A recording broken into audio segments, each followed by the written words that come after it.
ओम नमो नारायण। धर्म का अर्थ क्या है?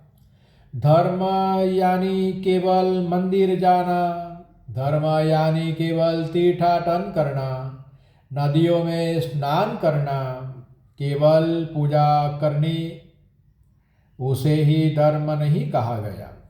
ये तो धर्म के अंग है। मंदिर जाना, पूजा करना, प्रार्थना करना, कर्म कांड करना, तीर्थाटन करना, ये सभी धर्म के अंग है।